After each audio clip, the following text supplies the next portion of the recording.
Huh? You want to take that Andy off? Yeah, maybe. My main part of my job is recording clean dialogue tracks without dealing with all the background noise and making sure that the actors and actresses and everybody else is heard cleanly without any interference, traffic noise and such. On some films, I'd be able to lock up the traffic. I'd be able to have PAs or police locking up the highways. Obviously, this is not happening here, so you end up putting body microphones on the actors and recording separate tracks for each cast. And then in post-production, you're able to pull the clean tracks. Hopefully, that is. It's not one of our trucks idling in the background, is it? I know, but they give me a sound level on the fan, and then when they actually go, it's 10 times as loud. So let's do it again. Let's do it properly.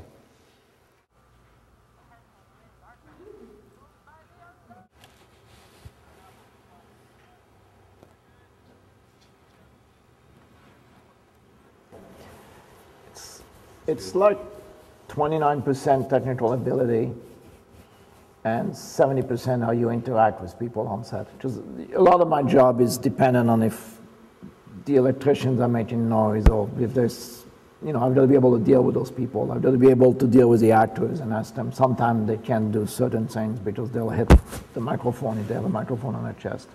So it really is a lot of what I do is interacting with people.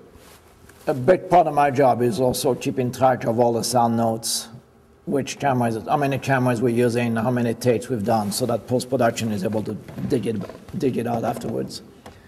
And also keeping track of all the various body mics I have, so they're able to go in post and say, track 1 was Hunter, track 2 was Jordan, track 3 was Madame V, depending on how many mics I have.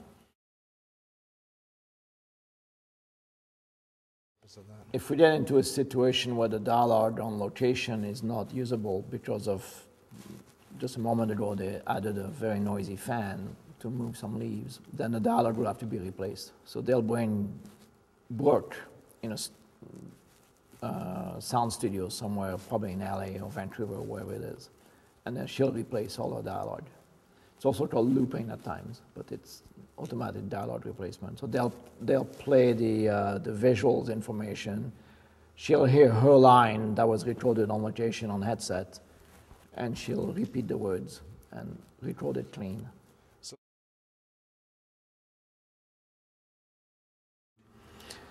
Yeah, sound speed is an old tradition.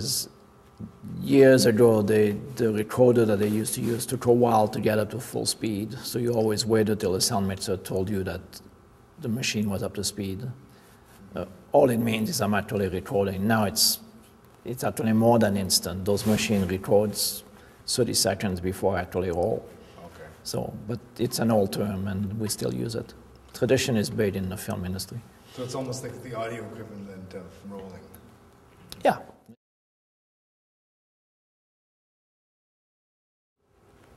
I really enjoy dialogue-driven films where the performance drives the story. So I'm not that crazy about big action films, although I've done lots of those. Mm-hmm. But I much prefer a film where the performance drives the story. So this film, for example, has a huge amount of dialogue, even though it's kind of a comedy for kids with some action, but it's really is dialogue-driven. And that's my favorite because, I record the words and I listen to the words and listen to the performance.